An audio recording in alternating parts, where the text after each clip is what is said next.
The movie opens with a drug lord named Diego Paulo arriving at his luxurious mansion in Colombia, surrounded by armed guards positioned throughout the property. The heavy security is necessary because his illegal business has earned him many powerful enemies. Shortly after arriving, Diego goes to his bedroom to spend time with his fiancée. While he relaxes, a mysterious sniper takes position from a distant location. Without warning, a bullet shatters the bedroom window and strikes Diego in the head, killing him instantly. The story then shifts to an American military cemetery, where a skilled sniper named Brandon Beckett attends the funeral of a fellow soldier who died in combat. After the ceremony, Brandon meets his superior, Major Richard Miller, to discuss the recent assassination of a drug dealer in Colombia carried out by an unknown sniper. Richard assigns Brandon to travel to Colombia as a sniper expert to help investigate the murders. Brandon soon arrives in Bogota, Colombia, and reports to a military base handling the case. There, he meets a male sergeant leading the investigation, who explains that the killings are linked to a notorious drug dealer named Jesus Morales. Morales is believed to have eliminated rival dealers by hiring a professional sniper, and has been a fugitive for over 10 years. After reviewing the case files provided by the sergeant, Brandon begins analyzing the pattern of the murders. During the briefing, DEA officer Kate Estrada joins the meeting and shares new intelligence gathered by her team. She reveals that Morales is believed to be hiding in a farmhouse located in a remote area far from the city. Estrada insists that they launch an ambush the very next day to prevent Morales from escaping once again. Although the sergeant feels the plan is rushed, Estrada convinces him that immediate action is necessary. Estrada then asks Brandon to provide sniper cover for her team during the operation, with a local operative named Santiago assigned as his spotter. Before leaving, she instructs Brandon to carefully study all mission-related documents. The following day, the operation begins as multiple teams surround the target area. Brandon and Santiago take sniper positions deep in the forest, giving them a clear view of the surroundings. From their vantage point, they monitor the movements of Estrada's assault team as it advances toward Morales' house. To avoid detection, the team approaches using an indirect route. Meanwhile, back at the base, the sergeant closely monitors the mission through satellite surveillance. Soon after, John Sampson, a special agent from the Department of Homeland Security, enters the control room and joins the team overseeing the operation at Morales' house. Back in the field, Estrada's unit moves closer to the target location. Once all teams are in position, the first group advances to begin the ambush. Moments after they enter the house, a sudden explosion erupts, killing several soldiers instantly. At the same time, a hidden sniper observes Estrada's team from deep within the forest. He locks onto one of her most trusted partners, Pablo. A shot rings out and strikes Pablo in the leg, causing him to collapse in pain. Seeing this, Estrada rushes to his side and drags him to a safer position. However, the sniper fires again with deadly precision, hitting Pablo in the head and killing him on the spot.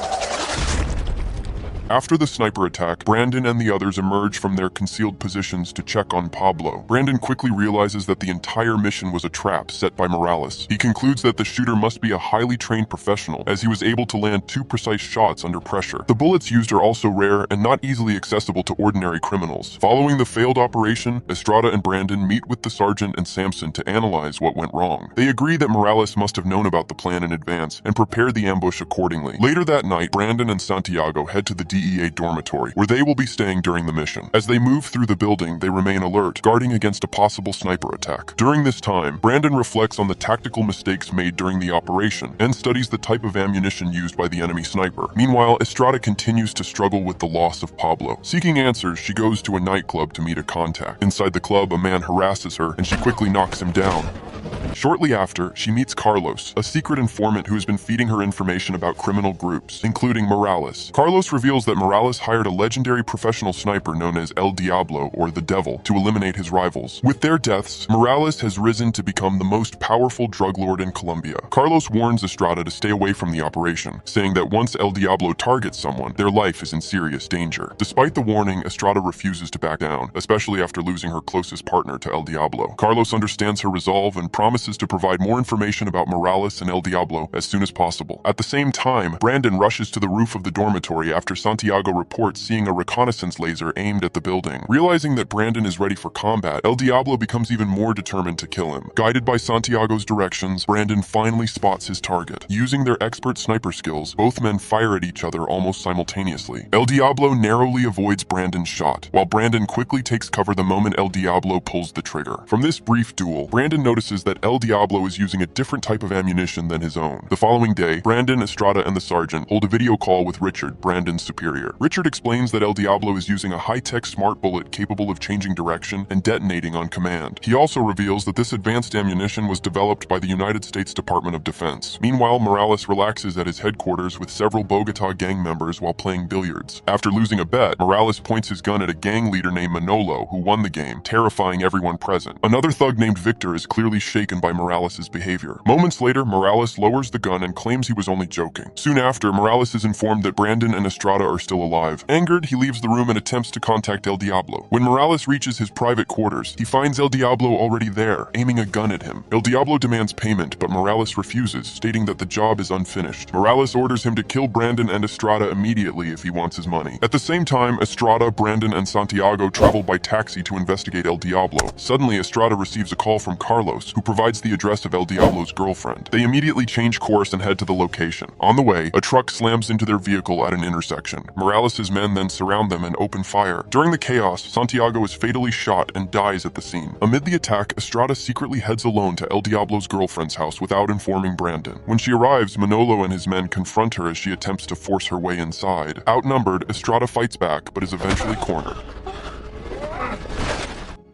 Just in time, Brandon arrives to help her. Together, they recover a necklace belonging to El Diablo's girlfriend, which contains a photo of El Diablo hidden inside. After obtaining the photo, Brandon immediately sends it to the sergeant and Samson at headquarters to uncover the true identity of the mysterious sniper. During the call, Brandon explains that he and Estrada will temporarily go into hiding while gathering more information about El Diablo. He also asks the sergeant not to deploy additional troops, as their presence could expose their location. Brandon and Estrada take this approach because they suspect Morales has connections within government agencies. These connections could allow him to learn about operations before any official ambush is carried out. To identify the individuals inside the government who are assisting Morales, Brandon and Estrada meet with Carlos. Unfortunately, Carlos does not have specific names. However, he reveals that several influential figures within government institutions may have helped Morales by enabling his drug operations. Based on this information, Brandon and Estrada begin targeting Morales' key collaborators one by one to force either Morales or El Diablo into the open. Samson strongly disagrees with this strategy, believing it could create widespread chaos. In contrast, Richard and the sergeant support the plan, viewing it as an effective way to draw Morales out of hiding. One night, Morales learns that one of his business partners has been killed by Brandon and Estrada. Enraged, he meets with El Diablo and pays him to eliminate them that same night. Without hesitation, El Diablo approaches Manolo for information and assistance. After receiving money, Manolo agrees to help and reveals that Brandon and Estrada have been working with Carlos. Upon hearing this, El Diablo orders Manolo to hang Carlos in front of a church. El Diablo then hides nearby, waiting for Brandon and Estrada to reveal themselves. When Estrada sees Carlos hanging from a tree, she panics and prepares to rush out to save him. Brandon stops her and warns that it is a trap designed to draw them into the open. That is exactly what he wants. He convinces her that they can still save Carlos from their current position. Brandon carefully shoots the rope holding Carlos, freeing him just before he loses consciousness. However, El Diablo immediately fires a shot and kills Carlos.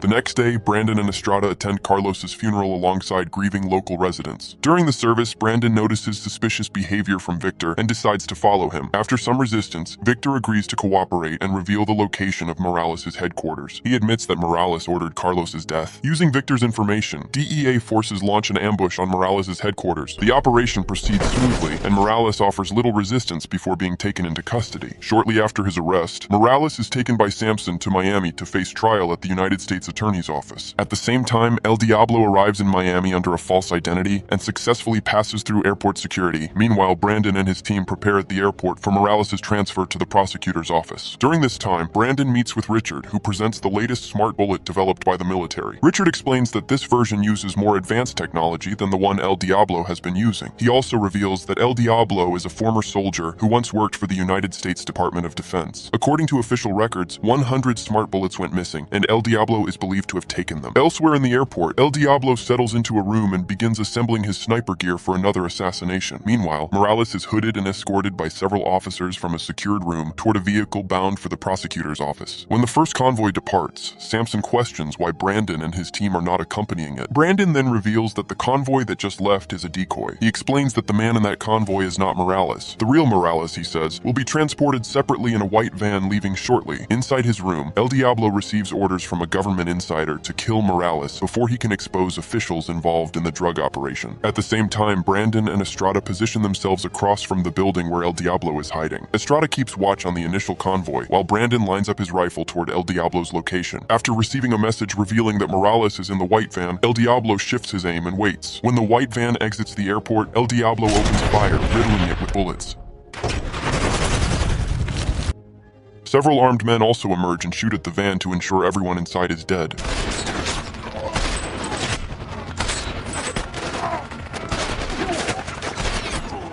Meanwhile, Brandon locks onto El Diablo's position and fires the advanced smart bullet Richard gave him. The shot strikes El Diablo in the head, killing him instantly.